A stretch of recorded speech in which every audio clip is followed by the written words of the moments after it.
एक आदमी बेहद डरा और सहमा हुआ अपने आसपास देखता है। तभी उसे दिखाई देते हैं दो बहुत बड़े पैर जो सीधे उसी की तरफ बढ़ रहे होते हैं। जान बचाने के लिए वह तुरंत पानी के नीचे छिप जाता है। उसके बाकी दो साथी भी डर के मारे अपनी सांसें रोक लेते हैं ताकि कोई आवाज ना हो। वहीं पास में एक भेड़ का बच्चा जो कद में उस राक्षस के टखने से भी छोटा था, खतरे को भांपकर वहां से भागने की कोशिश करता है, लेकिन वह 2 कदम भी नहीं भाग पाता कि दानव उसे झपटकर हवा में उठा लेता है और सीधे अपने मुंह में डाल लेता है। ये खौफनाक मंजर देखकर पानी में छिपा आदमी पूरी तरह सन्न रह जाता है। तभी पेड़ के पीछे छिपे एक सैनिक ने हिम्मत जुटाई और राक्षस की तरफ देखा, लेकिन उस राक्षस की सूंघने की शक्ति बहुत तेज थी और उसे तुरंत सैनिक की मौजूदगी का एहसास हो गया। अगले ही पल राक्षस ने उस पूरे पेड़ को जड़ से उखाड़ फेंका जिसके पीछे सैनिक छिपा था। ये देख सैनिक अपनी जान बचाकर अंधाधुंध भागने लगा, पर उस विशालकाय दानव के लिए वह दूरी कुछ भी नहीं थी। महज 2 कदम बढ़ाकर उसने भागते हुए सैनिक को अपने पैर के नीचे कुचल दिया। इसके बाद दानव ने उस सैनिक को जमीन से उठाया और वहां से जाने लगा। तभी पास में छिपे एक और इंसान ने अपनी जान पर खेलकर तलवार से दानव के पैर पर वार कर दिया। गुस्से में आकर दानव ने उस इंसान को एक ऐसी लात मारी कि वह दूर जा गिरा और बेहोश हो गया। दानव ने अपने पैर से तलवार निकाली, बेहोश सैनिक को उठाया और वहां से शान से चला गया। पानी में छिपा जैक यह सब देख रहा था। जब उसने देखा कि उसके दोनों साथियों को दानव उठाकर ले गए हैं तो उसने हिम्मत नहीं हारी। वह चुपके से उस दानव के पीछे हो लिया ताकि अपने साथियों को बचाने का कोई मौका ढूंढ सके। काफी देर तक पीछा करने के बाद जैक दानवों की रहस्यमयी दुनिया में पहुंच जाता है। यह एक अलग ही दुनिया थी जहां कई विशालकाय राक्षस रहते थे। जो 2 इंसान पकड़े गए थे उन्हें दानव इसी जगह ले आया था और उन्हें फर्श पर पटक दिया था। वहीं पास में एक लोहे का पिंजरा था जिसमें उनकी राजकुमारी को कैद करके रखा गया था। तभी दानवों का लीडर एक इंसान को उठाता है और उससे पूछताछ करने लगता है, लेकिन वह आदमी घुटने टेकने से मना कर देता है, जिससे गुस्सा होकर दानव उसे वहीं मार डालता है। इसी बीच जैक चुपके से महल के अंदर घुस आता है। वह देखता है कि सारे दानव तेजी से अंदर की तरफ भाग रहे हैं। जैक चालाकी से एक ऐसे दानव का पीछा करने लगता है जो बहुत धीरे चल रहा था, लेकिन रास्ते में अचानक 2 और दानव आ जाते हैं। पकड़े जाने के डर से जैक तुरंत पत्थरों के बीच एक संकरी दरार में छिप जाता है। जब दानव वहां से गुजर जाते हैं तो जैक को जमीन पर इंसानों की एक अजीब चीज मिलती है जिसे देखकर वह गहरी सोच में डूब जाता है। दूसरी तरफ दानवों का जनरल पहले सैनिक को खा चुका था और अब दूसरे को खाने की तैयारी में था। तभी एक और दानव आगे आकर कहता है कि इंसान को उसने पकड़ा है इसलिए उसे खाने का हक उसका है, लेकिन जनरल को अपनी तौहीन बर्दाश्त नहीं होती। वह अपनी भारी भरकम गदा उठाता है और उस दानव पर हमला कर देता है। वह दानव जमीन पर गिर पड़ता है। अभी जनरल उसे कायदे कानून सिखा ही रहा था कि अचानक सब शांत हो जाते हैं। सारे दानव पीछे हटकर रास्ता छोड़ देते हैं। तभी वहाँ एक आदमी आता है जिसके सिर पर एक जादुई शाही मुकुट था। दरअसल यह मुकुट इन दानवों के दिल और आत्मा से जुड़ा हुआ था। मुकुट की बात न मानने का मतलब था खुद के अस्तित्व को मिटा देना। मुकुट के खौफ से सारे दानव थर थर कांपने लगते हैं। यहाँ तक कि जनरल भी कुछ पल ही टिक पाता है और उस आदमी के आदेश पर घुटने टेक देता है। राजकुमारी को लगता है कि वह आजाद हो गई है, लेकिन कहानी में ट्विस्ट आता है। मुकुट पाते ही वह आदमी गद्दार बन जाता है। वह फैसला करता है कि वह इस दानव सेना का इस्तेमाल अपनी सल्तनत और ताकत को बढ़ाने के लिए करेगा। वह राजकुमारी और बचे हुए सैनिक को दानवों की रसोई में भेजने का हुक्म देता है ताकि दानव उन्हें अपना खाना बना सकें। जब सब उम्मीद खो चुके होते हैं तभी जैक किस्मत से उसी रसोई घर में पहुंच जाता है। तभी वह दानव उस सैनिक को एक बड़े से चिपचिपे मैदे पर फेंक देता है। वह निकलने की पूरी कोशिश करता है पर मैदा इतना चिपचिपा था कि वह हिल भी नहीं पाता। तभी एक भूखा दानव आता है और उस पर सूखा आटा छिड़कने लगता है। राजकुमारी यह देखकर डर जाती है। इसके बाद दानव उस आदमी को आटे के रोल में लपेटकर एक तरफ रख देता है और उसकी नजर राजकुमारी पर पड़ती है। वह उसे पकाने के लिए सही औजार ढूंढने लगता है। तभी राजकुमारी की नजर कोने में छिपे जैक पर पड़ती है। जैक सही मौका देखकर राजकुमारी की तरफ बढ़ता है। वह पिंजरा खोलने की कोशिश करता है, लेकिन आवाज होने के कारण दानव लगभग सतर्क हो जाता है। जैक तुरंत अपनी योजना बदलता है और पहले आटे में लिपटे सैनिक को बचाने जाता है। वह अपनी चाकू से आटे को काटने की कोशिश करता है, लेकिन तभी दानव बड़े बड़े लकड़ी के सीख लेकर लौट आता है। जैक तुरंत वह चाकू सैनिक के हाथ में थमाकर खुद छिप जाता है। दानव अपनी सीख से आटे के रोल पर वार करता है, लेकिन खुशकिस्मती से उसका निशाना चूक जाता है और सैनिक बाल बाल बच जाता है। इसके बाद दानव उस रोल को सीधे भट्टी में बेक होने के लिए डाल देता है और अपनी शानदार शेफ वाली कलाकारी दिखाते हुए सब्जियां काटने लगता है। सब्जियां काटने के बाद दानव पिंजरा खोलता है और राजकुमारी को पकड़कर चॉपिंग बोर्ड पर रख देता है। राजकुमारी की जान खतरे में थी। तभी जैक एक रस्सी के सहारे ऊपर लोहे के रैक पर चढ़ जाता है। अपनी सूझबूझ का इस्तेमाल करते हुए जैक वहां रखी एक बड़ी और भारी छुरी उठाता है और पूरी ताकत से दानव की गर्दन पर दे मारता है। छुरी दानव की गर्दन में बुरी तरह ढंस जाती है। दर्द से कराहता हुआ दानव अपनी पीठ के पीछे हाथ मारता है, लेकिन उसका हाथ वहां तक नहीं पहुंच पाता। तड़पते और लड़खड़ाते हुए वह दानव सीधे पास की दीवार से जा टकराता है और वहीं ढेर हो जाता है। इस तरह जैक अपनी बहादुरी से अपने साथियों को बचा लेता है। इसके बाद तीनों नदी के किनारे आकर अपने जख्मों पर पट्टी बांधते हैं। इस मुश्किल सफर के दौरान जैक और राजकुमारी के बीच प्यार पनपने लगता है। पट्टी बांधने के बाद वे तुरंत वहां से निकलने के रास्ते की तरफ भागते हैं, लेकिन जब वे निकास पर पहुंचते हैं तो देखते हैं कि गद्दार ने वहां पहले से ही दानवों का पहरा लगा रखा है। रास्ता बंद देखकर वे सोच में पड़ जाते हैं। तभी जैक के दिमाग में एक ढांसू आइडिया आता है। वह थोड़ी देर के लिए वहां से जाता है और एक लकड़ी पर मधुमक्खियों का एक बड़ा सा छत्ता फंसाकर वापस आता है। जैक और उसका साथी चुपके से सोते हुए दानव के पास पहुंचते हैं। सैनिक बहुत धीरे से दानव के हेलमेट का मुखौटा ऊपर उठाता है और जैक वह छत्ता सीधे दानव के हेलमेट के अंदर डाल देता है। सैनिक तुरंत मुखौटा बंद करता है और दोनों छिप जाते हैं। पहले तो दानव में कोई हलचल नहीं होती। उन्हें लगता है कि प्लान फेल हो गया, लेकिन अगले ही पल दानव पागलों की तरह उछलने लगता है और अपने हेलमेट को पीटने लगता है। काफी जद्दोजहद के बाद वह अपना हेलमेट उतार फेंकता है, लेकिन तभी कहानी में आखिरी मोड़ आता है। एक गुस्साए मधुमक्खी सीधे दानव की आंख और चेहरे पर हमला कर देती है, जिससे संतुलन खोकर वह दानव हजारों किलोमीटर ऊपर से नीचे गिर जाता है। यह देखकर तीनों की जान में जान आई और वे खुशी से हंस पड़े। इसके बाद वे तेजी से उस विशालकाय बेल की तरफ भागे जो उन्हें उनकी दुनिया में ले जा सकती थी। लेकिन तभी जनरल ने राजकुमारी और जैक को रोक लिया। दुनिया की सुरक्षा को ध्यान में रखते हुए जनरल ने फैसला किया कि जैक और राजकुमारी को नीचे जाकर सबको दानवों के बारे में सतर्क करना चाहिए, जबकि वह खुद गद्दार को खत्म करने और जादुई मुकुट वापस लाने के लिए वहीं रुकेगा। विदाई के वक्त जैक ने अपनी तलवार जनरल को दे दी। बदले में जनरल ने अपनी बांह से रॉयल गार्ड का बिल्ला निकाला और पूरे सम्मान के साथ जैक को सौंप दिया। इसका मतलब था कि अब जैक आधिकारिक तौर पर शाही सेना का हिस्सा बन गया था। दोनों के जाने के बाद जनरल युद्ध के लिए पूरी तरह तैयार हो गया। इधर जो दानव खाई में गिरा था वह करीब 29 सेकंड तक हवा में उड़ने के बाद सीधे इंसानों की दुनिया में जमीन पर आ गिरा। तेज धमाके की आवाज सुनकर बूढ़ा राजा नोबियन बाहर आया। जब उसने करीब जाकर देखा तो उसके होश उड़ गए। ये एक ऐसा दानव था जिसे हजारों सालों से किसी ने नहीं देखा था। प्रजा की दहशत देखकर राजा ने एक बेहद कड़ा फैसला लिया। उस विशाल बेल को तुरंत काट दिया जाए। सैनिक हिचकिचा रहे थे क्योंकि राजकुमारी अभी भी उसी बेल के सहारे नीचे आ रही थी। सैनिकों को डरता देख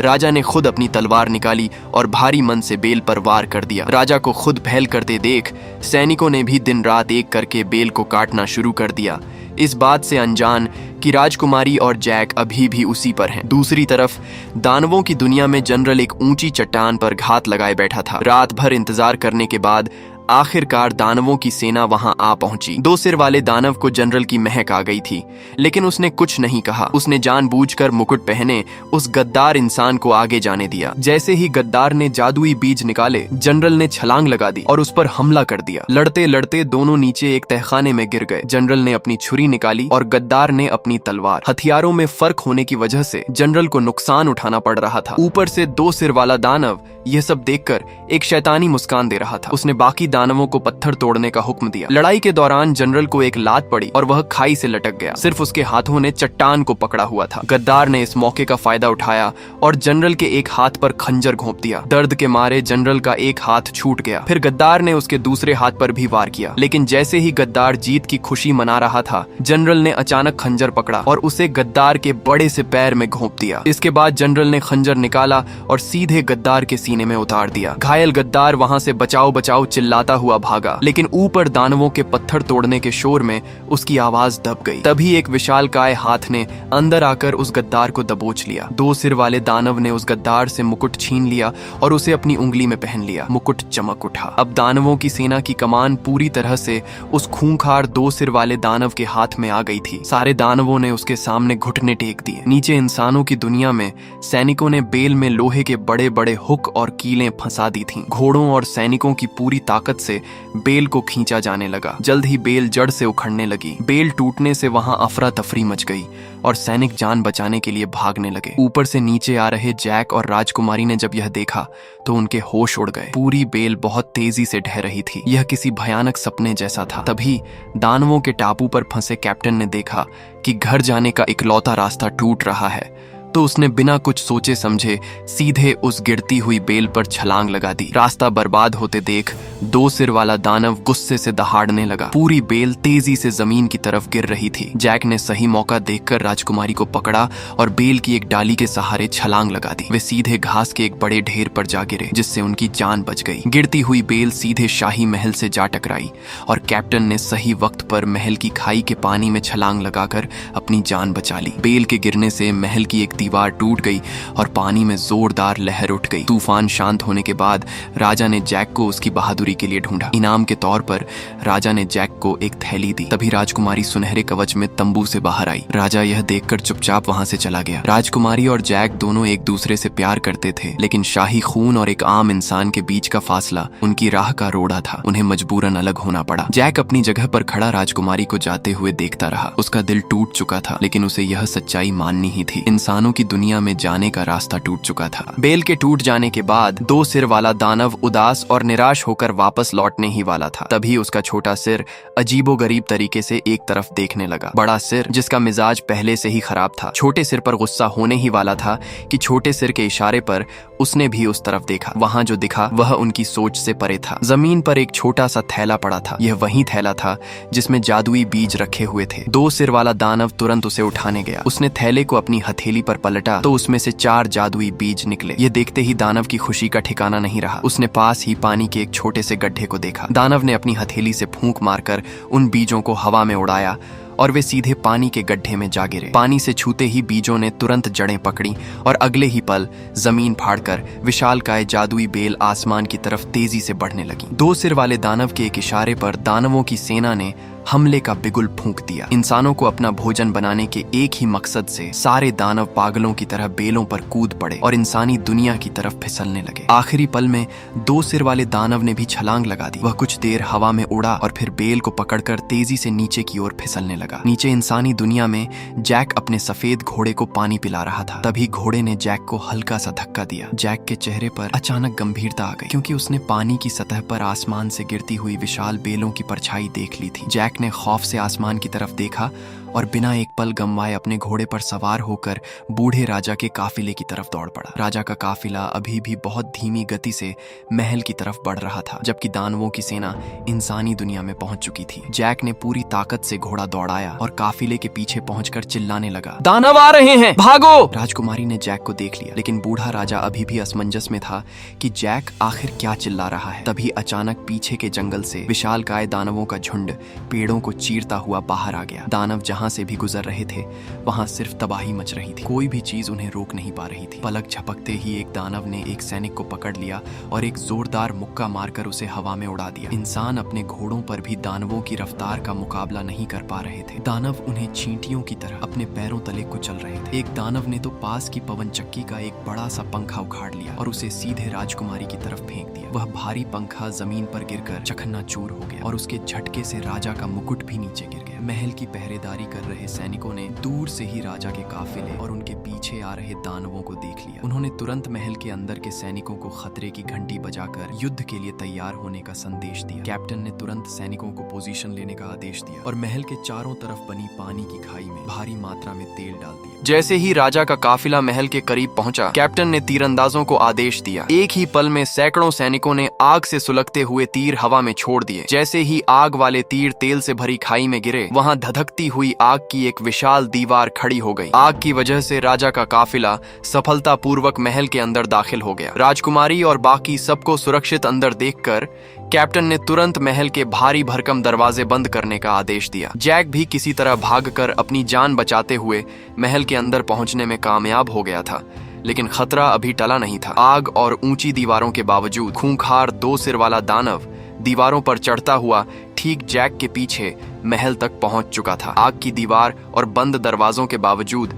दानव हार मानने वाले नहीं थे। उन्होंने महल को चारों तरफ से घेर लिया। कुछ दानवों ने पेड़ों में आग लगाकर उन्हें भालों की तरह महल के अंदर फेंकना शुरू कर दिया। वहीं बाकी दानवों ने बड़े बड़े लोहे के एंकर महल की दीवारों और दरवाजों पर फंसा दिए और उन्हें पूरी ताकत से खींचने लगे ताकि दीवारें टूट जाएं। अंदर राजा के सैनिक पूरी बहादुरी से लड़ रहे थे। वे दानवों पर तीरों और तोपों की बारिश कर रहे थे, लेकिन दानवों की ताकत के आगे वे कमजोर पड़ रहे थे। इसी बीच 2 सिर वाला दानव खाई के पानी में गिर जाता है, लेकिन वह मरता नहीं है, बल्कि पानी के नीचे से तैरकर महल के नाले के रास्ते सीधे महल के अंदर घुसने का रास्ता निकाल लेता है। महल के बाहर का दरवाजा टूटने ही वाला था। राजा और कैप्टन ने जैक को आदेश दिया कि वह राजकुमारी इसाबेल को लेकर महल के सबसे ऊंचे और सुरक्षित टॉवर में छिप जाए। जैक और राजकुमारी तुरंत जान बचाकर टॉवर की तरफ भागते हैं, लेकिन उन्हें यह नहीं पता था कि फैलन पहले ही महल के अंदर घुस चुका है। जैक और राजकुमारी टॉवर के अंदर पहुंचते हैं और दरवाजा बंद कर लेते हैं, लेकिन तभी वहां जमीन फाड़कर फैलन बाहर आ जाता है। विशालकाय फैलन के सामने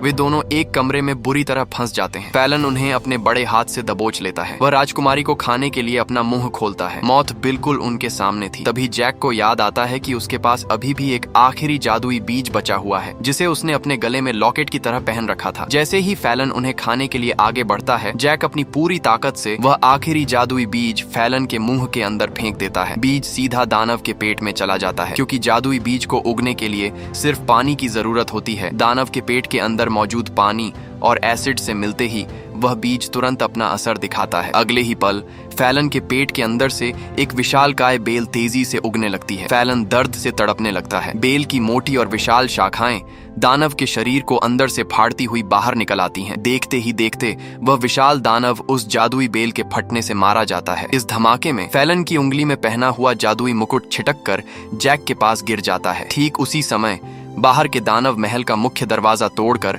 अंदर घुस आते हैं। वे राजा और बाकी बचे सैनिकों को मारने ही वाले होते हैं। तभी अचानक सब शांत हो जाता है। दानव ऊपर टॉवर की तरफ देखते हैं। वहां जैक खड़ा था और उसके सिर पर दानवों का वह जादुई मुकुट था। मुकुट के जादू और उसकी ताकत के आगे सारे दानव लाचार हो जाते हैं। जो दानव कुछ पल पहले इंसानों को चीर फाड़ रहे थे, वे सब जैक के सामने घुटने टेक देते हैं। जैक अब दानवों का नया राजा बन चुका था। जैक उन्हें आदेश देता है कि वे इंसानी दुनिया से वापस अपने राज्य लौट जाएं। दानव चुपचाप जैक का आदेश मानते हैं और उगी हुई नई बेल के सहारे वापस आसमान में चले जाते हैं। और यहीं इस कहानी का अंत हो जाता है।